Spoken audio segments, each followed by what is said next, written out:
Good afternoon, everyone. I'd like to welcome you to today's session along with Informing Choices NI. Today we have Deborah, who's going to be talking with us about the Just Ask programme and giving us some awareness and information in regards to the programme that's been rolled out throughout Northern Ireland. Without further ado, before I do that, can I just say that we're recording this session, so if anyone doesn't want to be seen, can they please edit their video setting, and we will not see them then.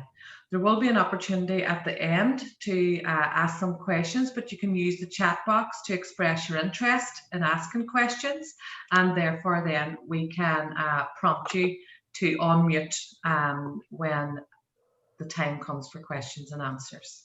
So without further ado, I'd like to say hello to Deborah and welcome you to this session, and thank you very much for coming along.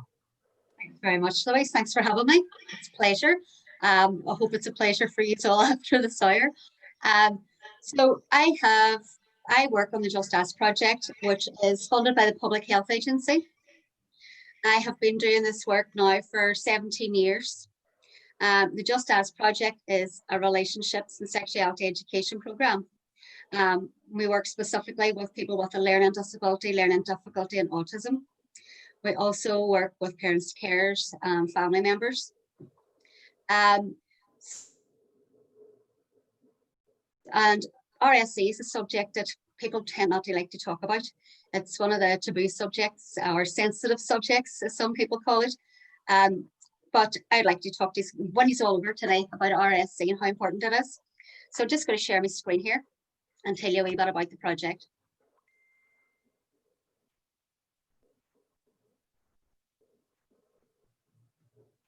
So everybody see that okay?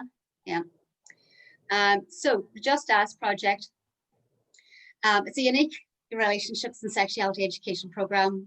As I said, we work specifically with people with a learning disability, difficulty, and autism, their families and carers, as well as professionals, and we train professionals. We have a specific training program for that, which I will chat about afterwards as well. We offer the opportunity to discuss topics which are often described as sensitive in a safe environment.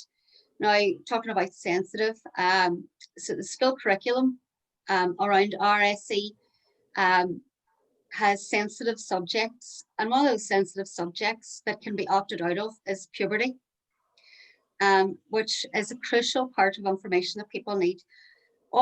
Everything that we teach or everything we talk about in our program is fact-based information. There's no values and attitudes brought into it. You know, there's no, this is my point of view. Everything we work around is fact-based information, and everybody should be getting the sensitive subjects from puberty right up. So we do it in a safe environment where people feel comfortable asking questions. And a lot of the time people say to me, oh, my son or my daughter wouldn't want to be talking about that. Once they're given the opportunity to talk about it or to learn about it, within 20 minutes, everybody's quite comfortable. And I like to make it as relaxed and as informal as possible, so to allow people to chat about it. All programs are delivered at participant appropriate level, and program content is flexible. So, you know, I could be going on and working with different age ranges. I work with age 8 up to 80. So actually the oldest person I worked with was 82. So, you know, and I do the same topics with 8-year-olds as I do with 80-year-olds. If you get the basics are the 5 core topics that I work around would be boundaries, personal space, permission, choice, and consent. Now that's crucial when you're talking about yourself and your own self-identity. It's crucial when you're talking about friendships. It's crucial talking about relationships with family and other people in your life. And it's also crucial when you're talking about sexual relationships. So those 5 core elements work the whole way through the Just Ask program. And it's flexible because everybody's learning ability is different. I know even for myself, you know, there's certain ways. I'm a visual learner. So if somebody handed me pages and pages to read, it would go out of my head in a couple of minutes. Whereas if I picture it and I have pictures and I can do different things with it. So again, we work around whatever the person, whatever way they learn. it's not the people in my group's responsibility to understand what I'm saying. It's my responsibility to make myself understood. So I have to work in different ways to get my point across and to get the information across. Our extensive knowledge and experience with the Just Ask project has shown that a holistic approach is vital in the development of self-esteem, confidence, resilience, and independence. Now, those four things, all human beings need those four things, so we should all be striving for that. The holistic approach is having everybody singing off the same hymn sheet. So the people we work with, the parents, the carers, family at home, teachers, social workers, everybody involved in that person's life should be given the same fact-based information. And that's really important so that there's no confusion. We at Informing Choices believe RSE programs should be part of life regardless of ability. The focus of our programme is to develop understanding around self-identity, boundaries, personal space, permission, consent, and the choices around those topics. And we also provide sessions, as I said, for parents and carers. So it helps build their confidence as well, because a lot of parents might think, oh, I want to tell my son or my daughter that because maybe they think they haven't got the right information. Maybe they don't think that they don't have the right language to use to pass on the information. So they have to learn the information and it's building the skills and the confidence to do that. So the way we work is we do group work and we do one-to-one work. And these programs, they can run between 4 and 6 weeks. But again, it's flexible. If I go into schools, it's usually between 4 and 6 weeks, like a session each week. One-to-one work can be completely different. I could be working with somebody who, you know, maybe after 5 weeks, they're only sort of coming around and feeling comfortable talking with me. So that, like, there's some people I've been working with for 3 months, because I'm not going to just do the 6 months ago or 6 weeks and then go, right, that's she's sure ill. It's building that relationship, because talking about RSE, so it's not something we sit down at our dinner table at night and chat about. It's something we get embarrassed about. It's something that maybe we just use in a joke. So building up a relationship with the person when you are doing one-to-one work is really crucial. And again, group work, we have a set program.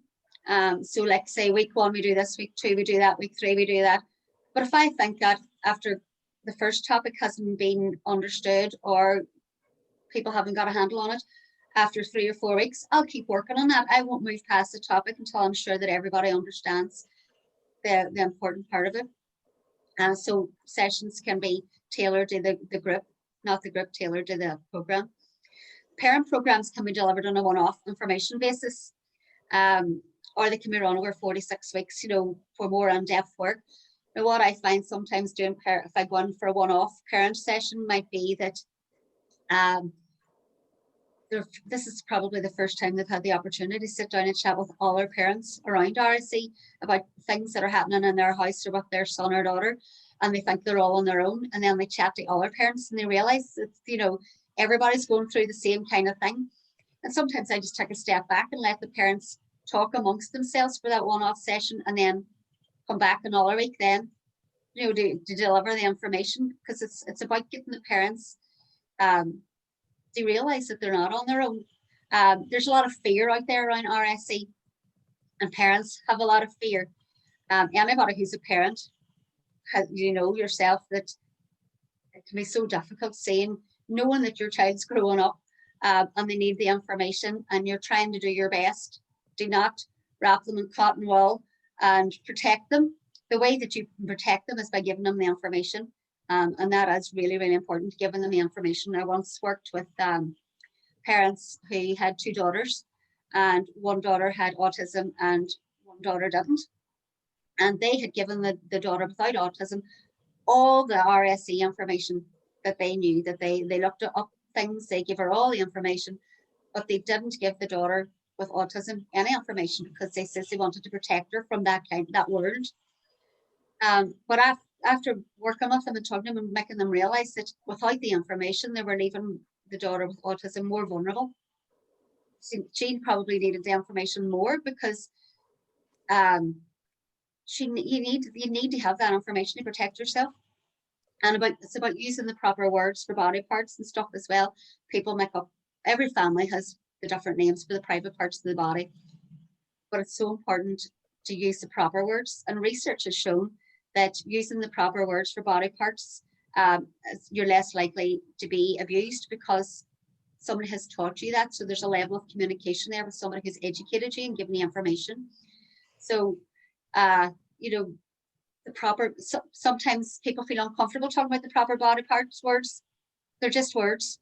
They're words for the body parts. Hand is a hand, a head is a head, a penis is a penis, a vulva is a vulva. That's just it. That's the proper body part words. And we might get embarrassed, but it's important to know the words. So the Just Ask program, we also train professionals, and we've trained professionals from social workers, day care staff, day centre staff, managers, GPs, receptionists, health centre staff, clinical psychologists, teaching staff, youth workers, supported living staff, to ensure that there's consistency, sure that they are given the same information. And the feedback for our training has been fantastic. And I'm not just saying it because I do it, but it has been fantastic. And allowing those people to go out and continue on with stuff that I do if I'm doing the program. I'm going to just do a wee exercise here now, just to show you. It's not even an exercise, it's a wee bit of a reading thing, to show you why I do the work that I do. So this is Robert. It's a scenario, and it's about Robert. And Robert is 14 years old, and he has a moderate learning disability. Robert's parents are concerned because he started to masturbate. He does this in his own bedroom, which is a private space, but his parents say he makes noise and they think he might be hurting himself. His parents have mentioned their concerns to Robert's GP. In every other way, Robert lives a very full life. He does well at school, has a good circle of friends, and he also has a good understanding of public and private spaces. So there's been education there for Robert, but his parents are concerned. So now Robert is 30, and Robert has moderate learning disability. He lives in supported living accommodation with 4 other people, 2 men and 2 women, who are all around the same age as himself. Robert has been asking support staff inappropriate questions regarding sexuality and has touched one of the female support workers' breasts. He's also been seen by staff touching one of the women who shares his house with him. Robert is 57 years of age and has a moderate learning disability. He's been living in supported accommodation for several years. In the past, there were issues around inappropriate touch with female staff and women he has shared living accommodation with. Due to this, Robert now shares with men only. He has recently been spending more time in his room and gets very distressed when support staff ask him to join in social outings. Robert is 73 and has a moderate learning disability. His current support worker is very worried about him. He's been doing his personal history scrapbook with him, and Robert has started to ask lots of questions about marriage and having children. Robert gets very upset when he talks about relationships and says it makes him very sad that he did not get to be a husband or a dad. We worked with Robert at 71 years of age. And I'm sure anybody who's watching this might know a Robert or a Roberta or someone along those lines, the same kind of history. This was told through the eyes of a social worker. I'm now going to show you the story through the eyes of Robert.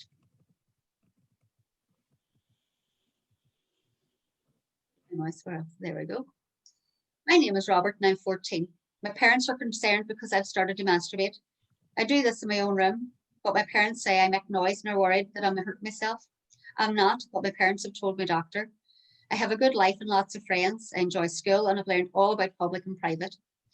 You notice here that in the other ones, Robert is whatever age and has a moderate learning disability.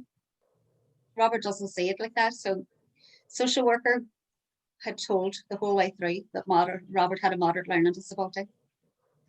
My name is Robert and I'm 30 years old. I live in supported accommodation with 4 other people, 2 men and 2 women. They're all the same age as I am. There are lots of things about sex and women that I don't understand, and I've asked some of the staff about this. I'm curious about women's bodies and have touched a member of staff's breasts just to see what it felt like. I've also touched a woman who shares my house. She said it was okay. Now, the social worker didn't say anything about consent. Nobody asked the woman, had she given her consent when this happened. My name is Robert. I am 57 years old. I used to live with men and women, but now I only live with men. I liked it better when I shared my old home with men and women. I don't really like my new house. I don't want to join in when the group goes out, and I'd rather be on my own.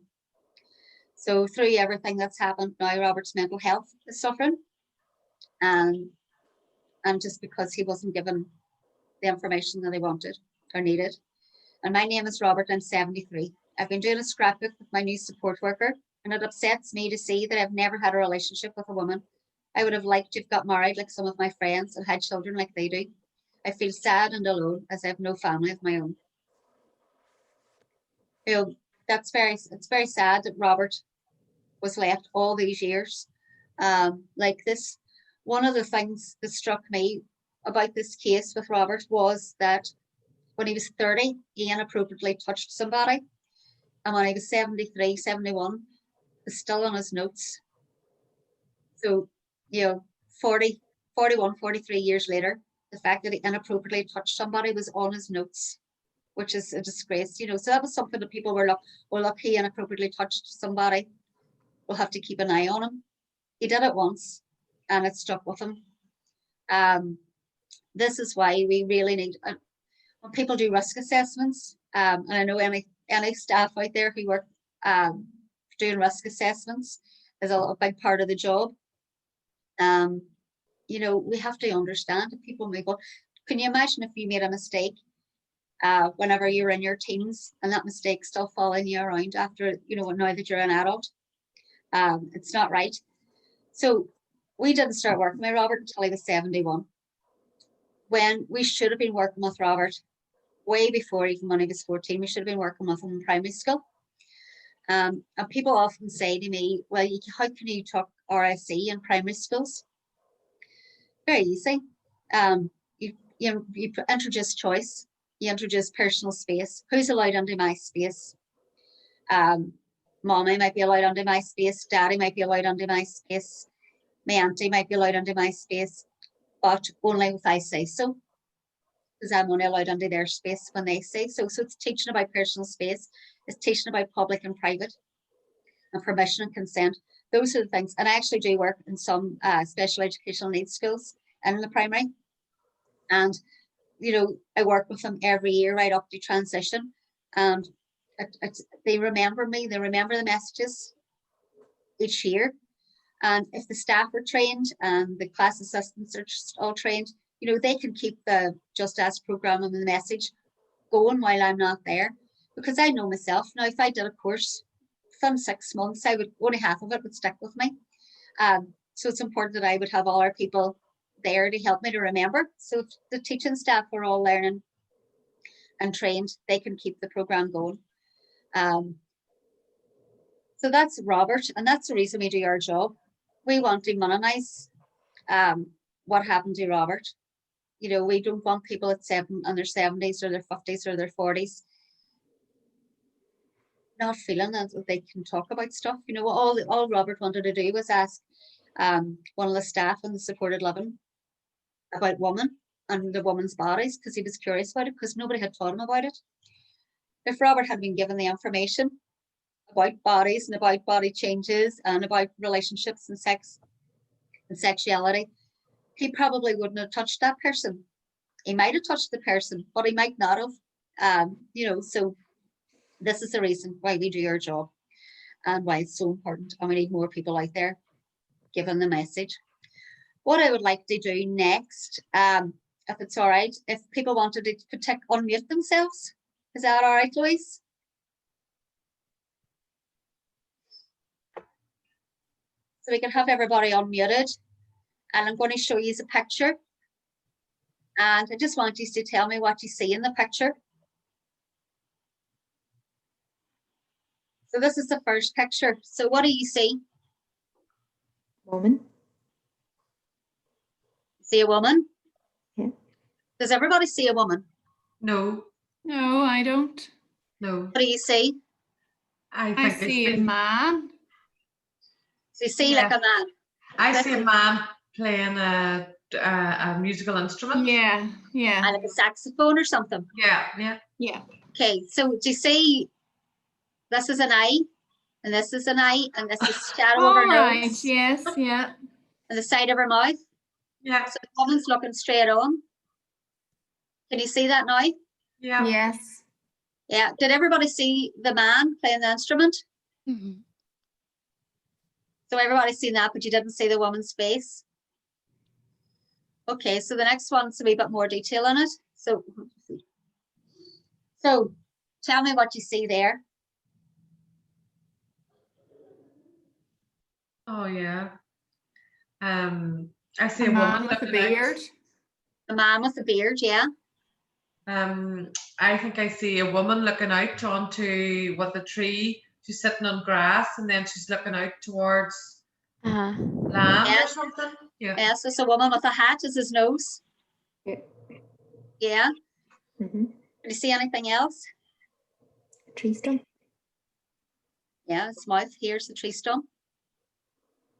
Anything else? What about his eyes?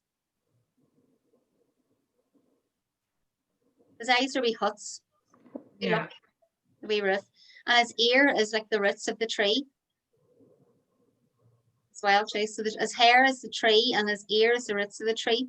The tree stump is his mouth, grass, and then the lady is his nose.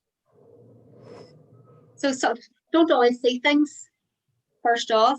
So the next one I'm going to show you is, if you've seen this before, say nothing. This will tell me what kind of people are here today. So we'll see. What do we see there?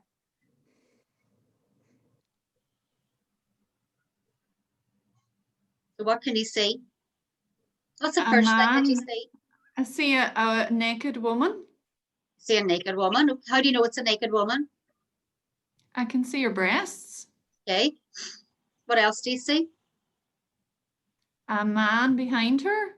How do you know it's a man? He looks sort of very muscular. A woman or muscular? How do you know Yeah, it? they sure are. So what are they doing? Hugging. They're hugging. Okay. It's one way of saying it. How would you know it was anything else? So what do you say? You're assuming it's a man and a woman and they're hugging. Do you see anything else? Inside a bottle. Inside a bottle. Okay. Anybody else see anything else? No? Okay, so we'll get filthy minds. So this is what's actually here. It's a bottle full of dolphins.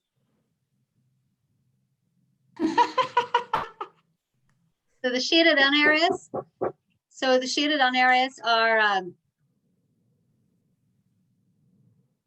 the shaded in areas are the dolphins. So do you see that? You look at the picture now. You can see the dolphins Yeah. here. So this is an actual label on the bottle says message of love from the dolphins, but you can't really see it in that picture. So this is all about, you know, we see man and a woman, well, assuming it's a man. If somebody with a learning disability or autism came in today to this Zoom session and asked us what was in those pictures, all three pictures, would they get the same answer? No. No, they wouldn't. They would leave the room very confused. Because what one person would say, oh, that's a man with a musical instrument, and then no, that's a woman. And then they would go into the other picture and they would say, oh, that's a man just with a tree around his head, or you know, they wouldn't get all the information, so they would leave very confused. And this is why it's really, really important that we're all given fact-based information. So I had to tell some of you what was on the pictures because you couldn't see it.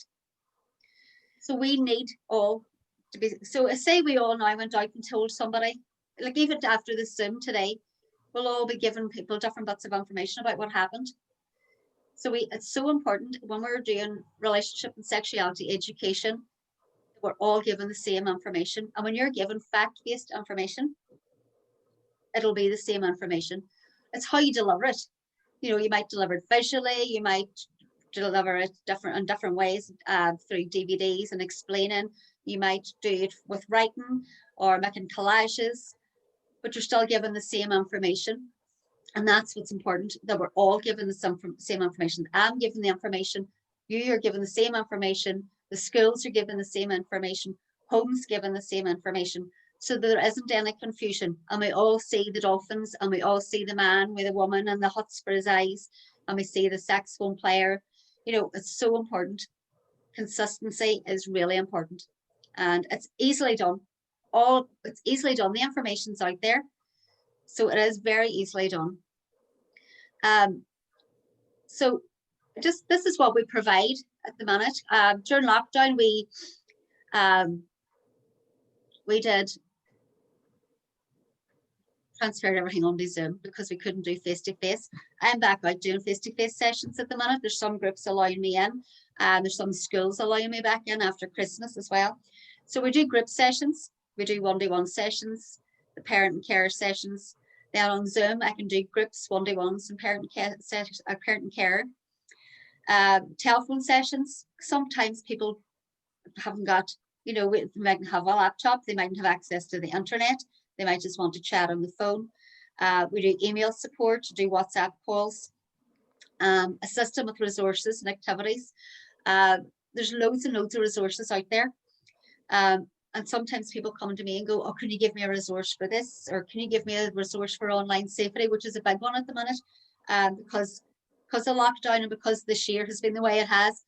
There's more people on their phones, and there's more people contacting people online because we have all been isolated and not been able to get out, especially people that I work with learning disabilities and autism, who have been completely, you know, March, everything was grand, and then all of a sudden everything stopped. No, there was respite stopped, school stopped, day centres stopped. So people with learning disabilities and autism, their parents, their families, their brothers, their sisters, everybody was just left. So sometimes even just a phone call, supportive phone call I've been doing. But resources are great as long as you know how to use them. I wouldn't give somebody out a resource and go, there you go, you know, because there's not one resource I would use for somebody. I might use a page out of one thing and something out of another. And there's loads of easy reads out there that people keep asking me for, but you have to do the work as well as just giving the easy read. And then we do the OCN accredited training for professionals as well. And these are all the ways that I can be contacted. So there's email, there's my phone number. I didn't put the landline up there because I'm still working from home. Then Twitter, Facebook, and Instagram pages. One of the things that we did as well too, just want to show you, during lockdown, we were PowerPoint. The Public Health Agency funded us, which was great, to do social distancing booklets. So we've got a schools version and we have an adults version, and very, very simple, you know, just what is social distancing. And they are very, very simple books. They're free if anybody wants them. I have given them out to plenty of schools and organizations, but if anybody, get in touch and I'll get them out to you. So they're very, very simple, bright colored booklets, and it just tells you how far we have to socialize or social distance, and you know, and about it's okay to tell people to social distance, and it's okay. A lot of this comes from the personal space work that we do. So personal space is about, you know, the breadth of your arms out. That's your personal space. Nobody's allowed into that. And it's easier to explain that now when you're explaining social distancing. And again, there's the funded by the Public Health Agency and part of the Just Ask program. So there is a schools version for children, and there's an adults version as well, which is more or less the same, just the images are different and the message is a wee bit different about day centres rather than schools. We have our flyers if anybody wants them. So this is the Just Ask flyer. So typical Just Ask program will cover topics like what makes you you, understanding personal space and boundaries, permission, consent and choice, an appropriate touch, which are massive words, and people talk about appropriate, not appropriate, and I just like to use okay and not okay. It's a lot simple, so I like keeping everything as simple as possible. We do about relationships, about growing up, and body changes and language, using the proper words, about public and private spaces. And we do sexual health and well-being, sexuality, STIs and contraception. So depending on the age group, obviously, you know, for the younger people, we will be doing what makes you understanding about personal space, permission, consent and choice and touch. Relationships we'll be doing. Sometimes a lot of people have a lot of professionals in their life, you know, from social workers to key workers to doctors to nurses. There's a lot of people in their lives, and it's given them the power and the control to say, well, you can only come into my personal space if I say it's okay, and give people the empowering people to say yes or no, you know, and letting them know that they can do that.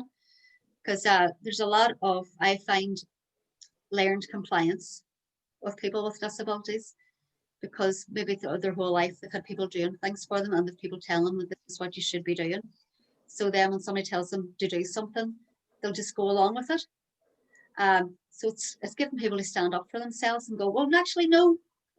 And yes, it might cause a whole load of bother. I was working with a group, and we were doing about personal, private space and public space, and letting people into your space. And a couple of days later, I got a phone call from the manager of the centre, and she told me that one of the men had gone back to his supported living and wouldn't let the cleaner into his room because he told her that was his private space and she wasn't allowed in. And the manager of the supported living going crazy, going, you have to let her in, you have to let her in. He's like, no, it's my space. I'll clean myself. I'll clean my room. I don't want her in, you know. So I was quite happy, but everybody else was fed up. So, but it's giving people, you know, the confidence to stand up and say, no, you're not, this is my space, you're not getting into it. So that's the Just Ask program, and it's free because it is funded by the Public Health Agency, which is great. And it has been running for many years.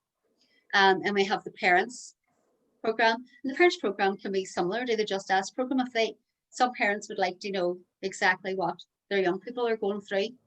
And the program, or all our times, we look at the fears that parents have and who owns the fear. It's not their son or daughter that owns the fear, it's the parents who own the fear, and acknowledging that, because it is a genuine fear, and working with it and seeing how they can minimize the fear, and by giving their kids the information that, you know, that can minimize their fear and minimize the risk as well. And then we have our RSE training for professionals. So we have an RSE awareness training. It says 1 day. It's in person, it's 1 day, but I find 1 day on Zoom is a nightmare. So we've broken it down to 2 mornings, 10 o'clock to 1 o'clock on Zoom, two consecutive days, which is far better. You get a big long break in between.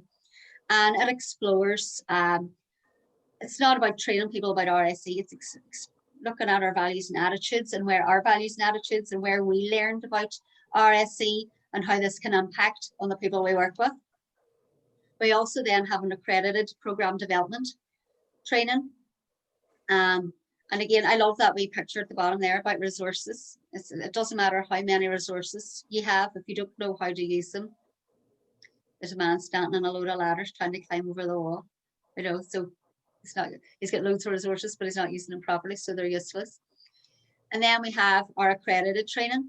In 2016, there was protocols, and I have a copy of the protocols here, went live March 2016. So it's Adults with Learning Disabilities, Personal and Sexual Relationships Operational Protocol. So this is live now, and all trust staff are guided by this.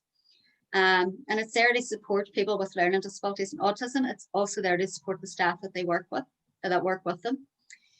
So we trained for 3 years. The Public Health Agency commissioned us to train all trust staff in this.